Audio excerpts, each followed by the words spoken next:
The civil rights movements of the 50s and 60s helped break down some of the barriers of segregation, with music at times providing the soundtrack. One of the most significant achievements in the civil rights movements was the passage of legislation in 1964 which forbade many of the discriminating practices still taking place.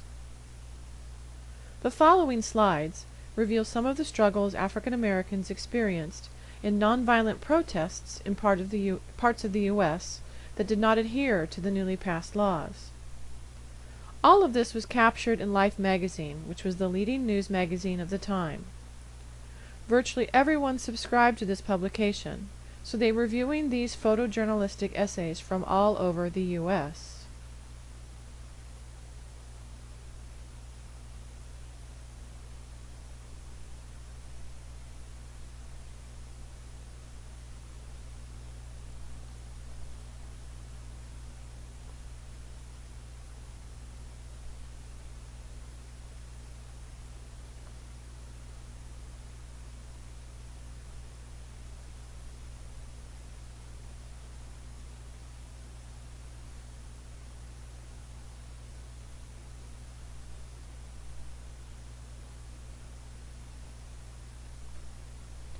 Dr. Martin Luther King had great hopes in the youth of the U.S. to continue to promote integration.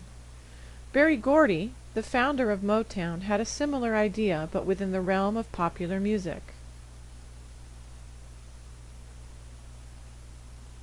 Motown's music would appeal to both white and black audiences, therefore becoming the sound of integration.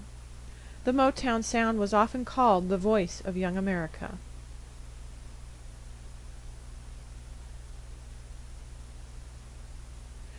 Motown, named after Motortown, Detroit, Michigan, was founded by Berry Gordy, a frustrated songwriter. Since he was tired of not being paid for his songs, he took a chance and began his own recording company.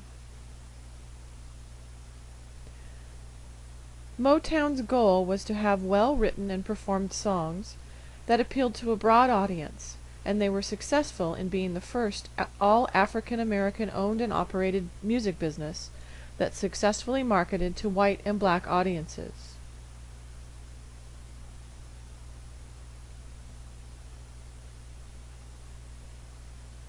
In fact, the Supremes were the only group in the U.S. that gave the Beatles a run at the charts in the early 1960s, even surpassing them for a few weeks.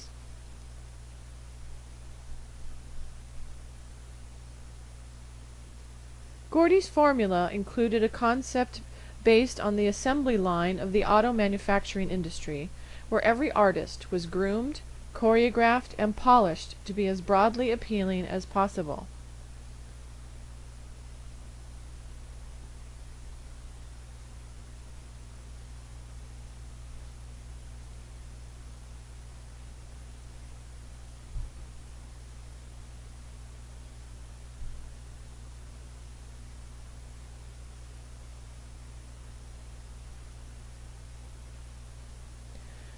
Gordy had a great ear for talent, and one of his early stars was the young musical wonder Stevland Morris, who recorded his first album at the tender age of 12. His song, Uptight, Everything's All Right, is an excellent example of the early Motown sound. We will revisit Stevie Wonder in the 1970s when his music matures. Part of the Motown formula was non-threatening and non-controversial subject matter.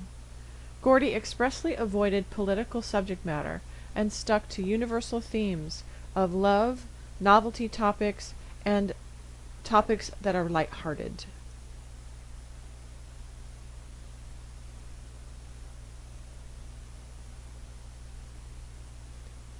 Marvin Gaye was one of the very talented writers and performers for Motown, but as times changed, so did Gaye's subject matter and sound.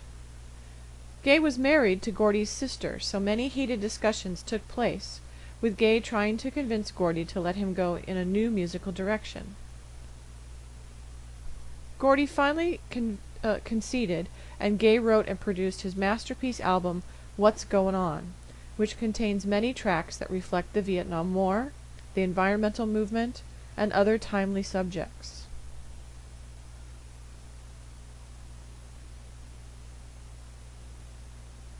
Gay's music would go through further changes in the 1970s, but his life was cut tragically short when in a drug-fueled haze, his father shot and killed him at the age of 45.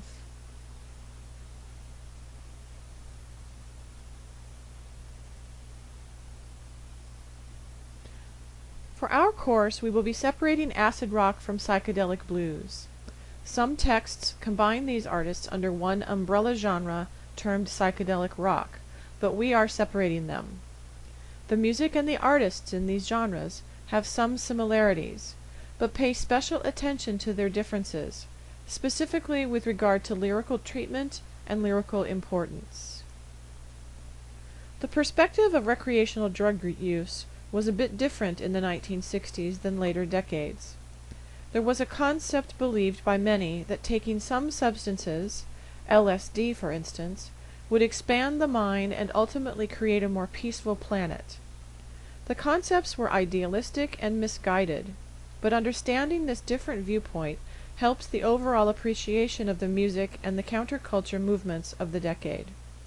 Sure, people still got high recreationally just to escape or to have a good time, but there was a prevailing mood that some drug use could contribute to a changed world.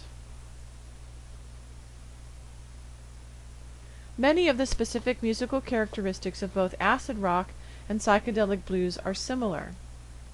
What can help distinguish them is their overall intent. Acid rock is more closely aligned with folk rock with regards to lyrical importance. The words have deeper meaning.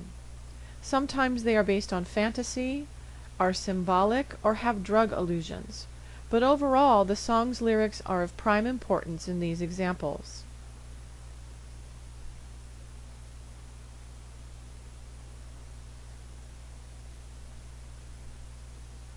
The hippie culture explodes in the mid-60s as thousands of young people flock to San Francisco's Haight-Ashbury neighborhood.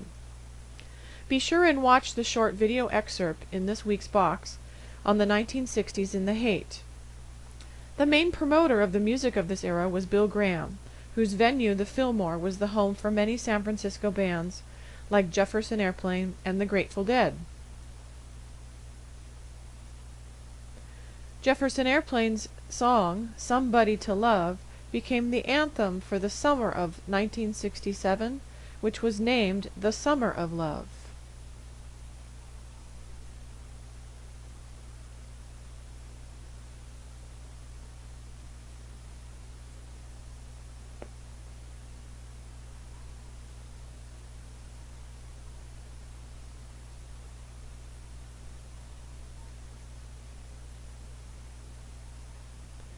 Many of Jefferson Airplane's lyrics are allusions to the drug culture of the 1960s. As you listen to White Rabbit, notice how lead singer Grace Slick builds and builds the volume and intensity of her vocals until near the end, when she sings the words, "Feed your head," she is practically screaming. The slow build in the song has been compared to the slow build of coming onto the effects of taking a drug like LSD.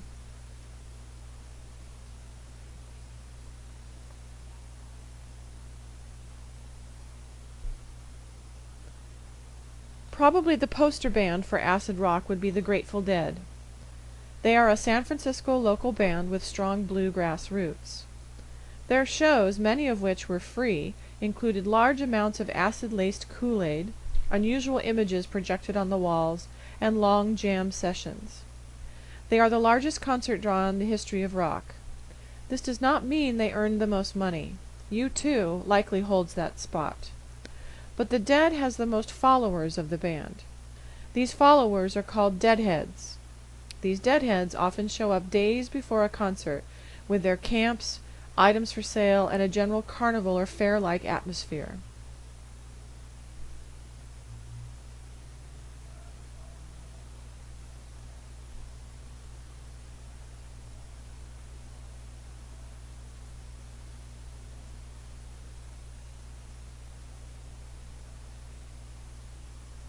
The final band in this genre is LA-based The Doors.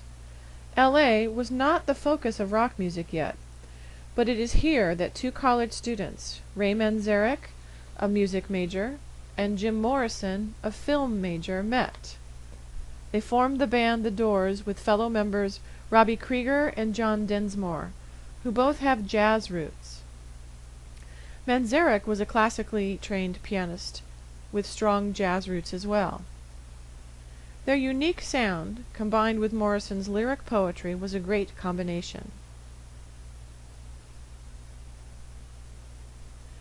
Unfortunately, Morrison's destructive lifestyle and addictions led to the band's breakup and the very early death of Morrison at the age of 27.